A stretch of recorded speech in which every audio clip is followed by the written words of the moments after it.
tema Cidadania e Racismo no Brasil. É uma aula destinada ao primeiro ano do ensino médio. Vamos lá?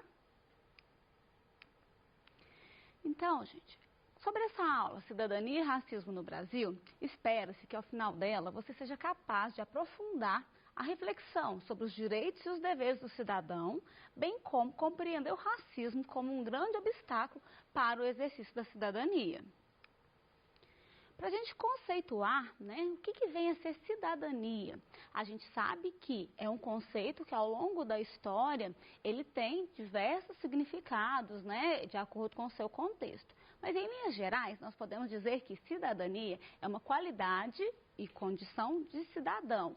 Ou também podemos dizer, né, que a pessoa, sendo membro de um Estado, ela possui aí os direitos, deveres, né, que poderão ser gozados por essa pessoa, bem como participar da vida política. Por isso que muitas vezes a gente associa o exercício da cidadania com a prática de participar das decisões políticas, né, de estar atuante, de ter o direito de se manifestar, né, isso é muito importante para o exercício da cidadania. Sobre racismo é importante a gente conceituar também. Nós vamos falar mais sobre essa temática, né? Mas para a gente definir em linhas gerais, nós podemos dizer que consiste no preconceito e na discriminação, tendo como base aí algumas percepções sociais que defendem, né, que existem diferenças biológicas entre as raças humanas.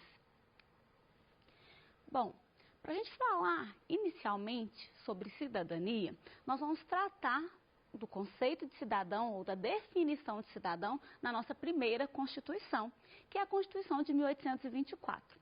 É a Constituição do Império, né? O Brasil pós-independente. Nós temos aí então a estruturação de um sistema de leis que vai aí reger, né, o nosso país.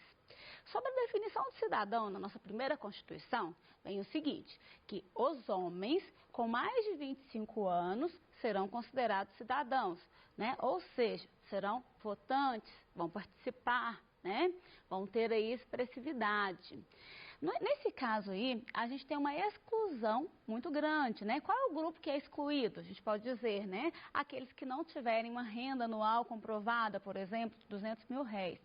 Essa nossa Constituição, o conceito de cidadania e o direito ao voto, né? Ele está muito relacionado a pessoa possuir bens, vamos dizer assim. Por isso que a gente diz que é um voto censitário, né? Ou seja, você precisa comprovar determinada renda para que você possa votar e até mesmo ser votado. De forma que a gente entende que exercício da cidadania, principalmente quando a gente pensa nesses termos políticos aí, e nós podemos tratar também dos termos sociais, era muito o quê? Limitado, né? Então, grande parte da população estava excluída. A gente pode falar sobre os negros, a gente pode falar sobre os povos indígenas, a gente fala das mulheres, né? Aqueles que não possuem renda. Então, em linhas gerais, um mínimo, né, a quantidade de pessoas que têm aí o gozo desses direitos, que têm a possibilidade de participação, ela é muito reduzida nesse início aí de Império Brasileiro. É muito importante a gente mencionar que nós estamos tratando de um período em que o regime de escravidão, ele está presente, né? Ou seja, o Brasil, ele se constitui um país, mas que usa em larga escala a mão de obra escravizada. E é importante a gente mencionar que, neste contexto histórico, algumas teorias aí, principalmente, né, que são divulgadas na Europa, elas vão ser assimiladas, elas vão ser utilizadas no Brasil como uma forma de legitimar esse regime, né, de escravização das pessoas. Um exemplo disso é o darwinismo social. Num contexto imperialista, ele é utilizado como uma justificativa para que grandes potências explorem regiões como a Ásia e a África, né? É a utilização de uma teoria que é a teoria evolucionista, pensada por Charles Darwin, mas aplicada no campo aí social ao definir que poderia existir raças superiores e raças inferiores, né? Teorias como essas, como eu comentei, né, elas são utilizadas no Brasil como uma maneira de justificar, né, de legitimar a continuidade do regime escravista. A gente entende que tanto a nossa Constituição, tanto o nosso histórico aí nesse período, a aproximação de teorias como o darwinismo social, só contribuem para, né, impedir ou dificultar o exercício da cidadania por vários grupos, né? E aí a gente fala em especial dos grupos de pessoas que eram escravizadas, né? Das pessoas que vieram da África, que vieram para fazer o trabalho forçado, né? Que foram trazidas para esse fim e que estiveram ao longo de muito tempo da nossa história excluída de direitos, e a gente ainda entende que na nossa atualidade nós necessitamos muito de reflexão para dizer, né, até que ponto esses direitos estão sendo exercidos na prática. Bom, vamos falar a respeito da abolição, né, que acontece no ano de 1888 no Brasil.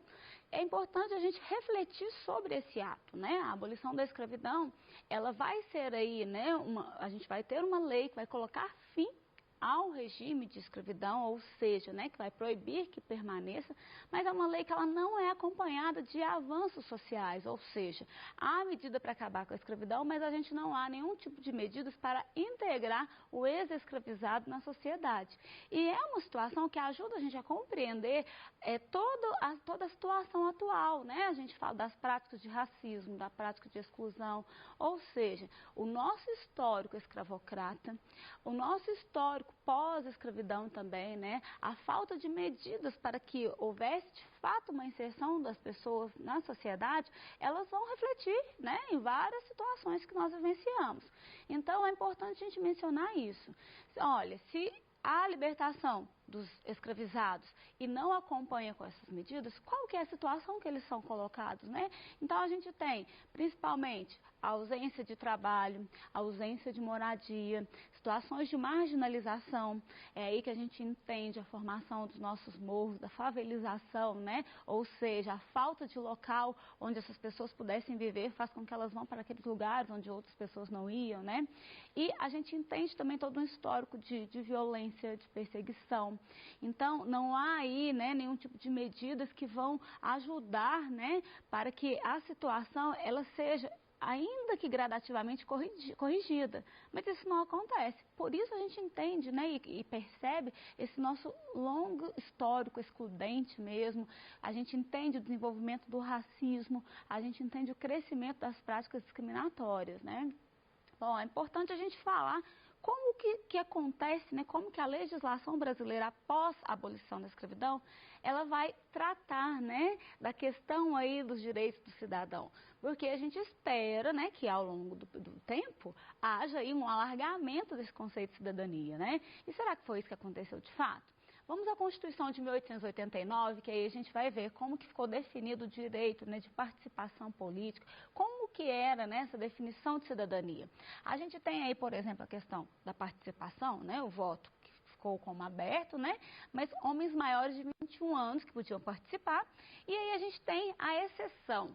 Como a gente costuma dizer, muitas vezes, nesse conceito de cidadania, a gente tem muito mais exceção, né, muito mais, um grupo muito maior que fica de fora do que o grupo que fica, né, dentro, que faz parte desse conceito de cidadão.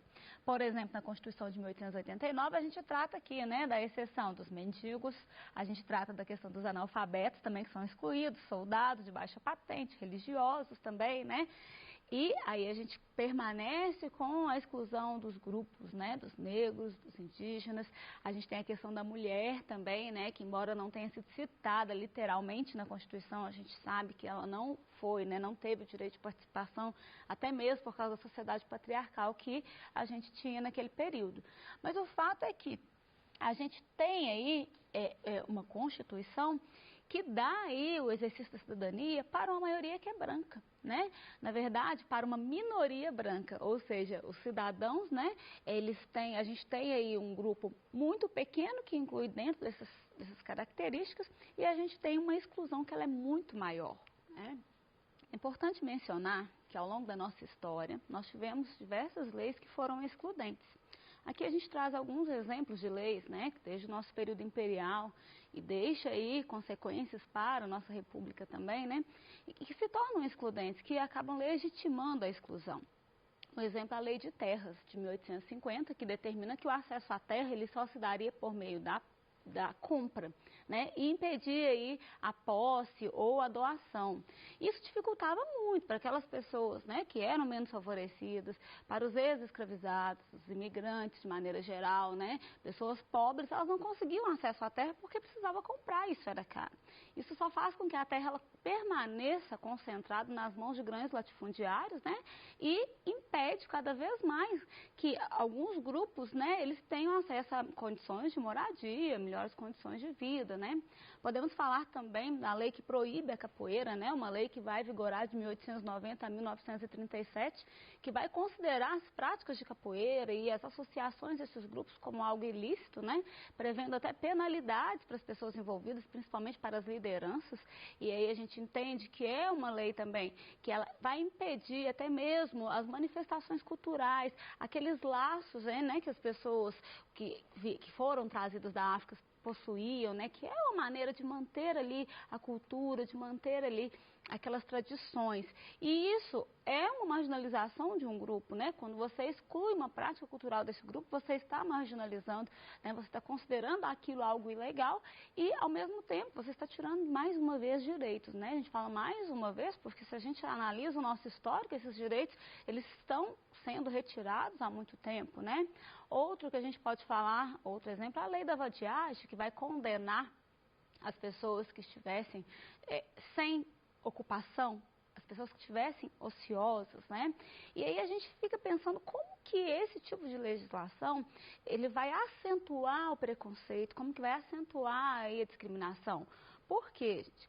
É muito complicado a gente tratar de abolição sem inserção social, a gente tratar de práticas culturais sendo aí proibidas, a gente pensar a vinda do imigrante como um fator a dificultar o acesso ao trabalho por parte, né, dos ex-escravizados. E tudo isso, né, contribui para a exclusão e ao mesmo tempo que a pessoa ela não tem uma ocupação, que ela não tem uma atividade, que ela não tem uma moradia, ela é justamente atacada, segregada, né, por causa dessa situação. Então você entende que o próprio Estado ele legitima tipos de exclusão, né? A gente pode falar também de algo que ficou muito conhecido na nossa história, que são as práticas de eugenia, né, que é quando a gente tem o uso da ciência a favor do racismo, que é justamente ao defender aí que pudesse ter uma pureza, né, de raça, ou defender que a raça branca, o grupo branco, né, ele teria melhores condições aí de vida, e até mesmo de inteligência, né, teorias que foram amplamente divulgadas e defendidas no Brasil durante aí um longo período da nossa história. A gente chega a ter até concurso, né, para definir a criança eugênica, ou seja, né, um concurso para definir as crianças que tivessem as características que fossem mais puras, né? E claro, as crianças eleitas eram crianças brancas, com características aí, olhos claros, né? Então a gente entende ações como essa a legitimar ainda mais o preconceito, né?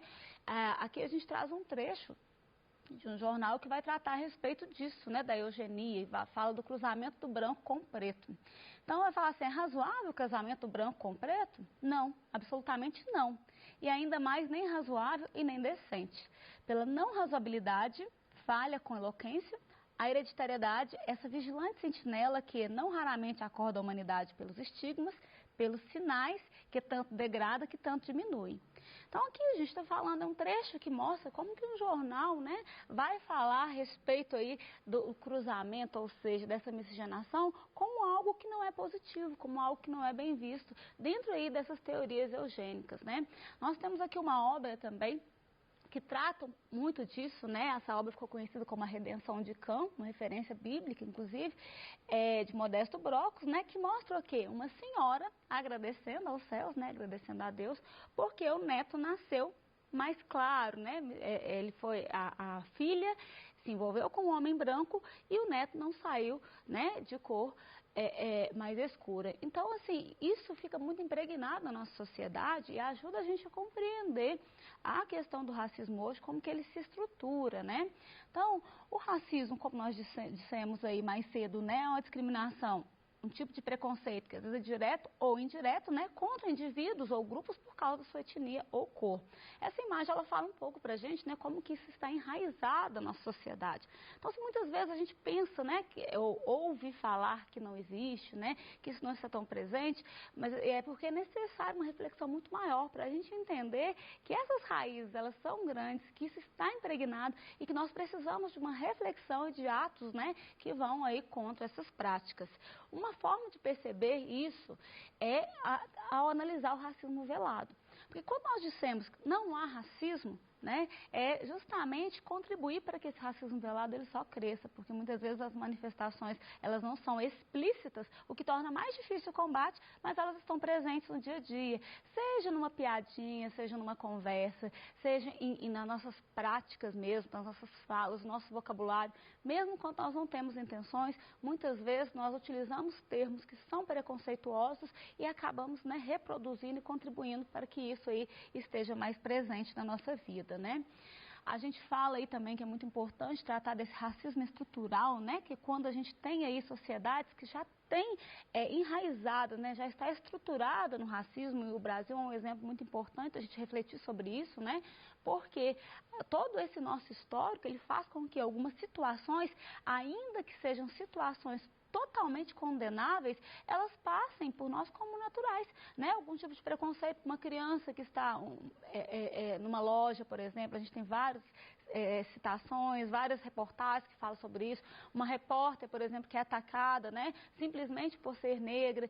Então, assim, a gente percebe que esse tipo de situação é recorrente na nossa história, né? É estrutural mesmo, está presente nas nossas instituições.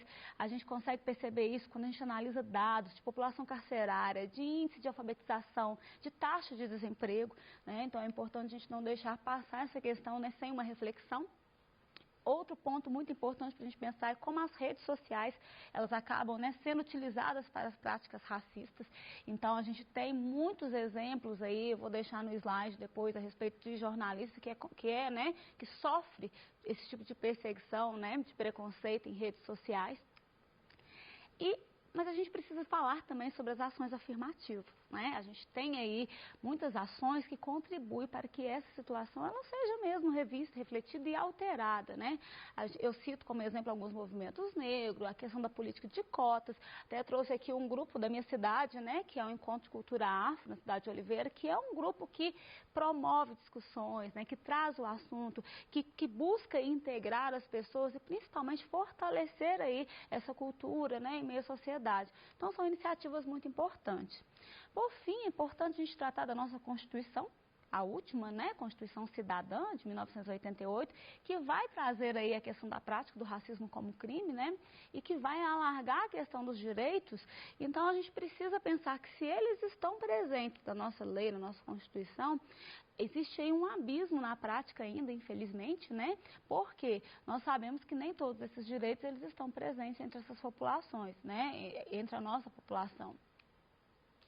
Deixo aqui, como uma das questões para vocês, uma proposta de redação, né?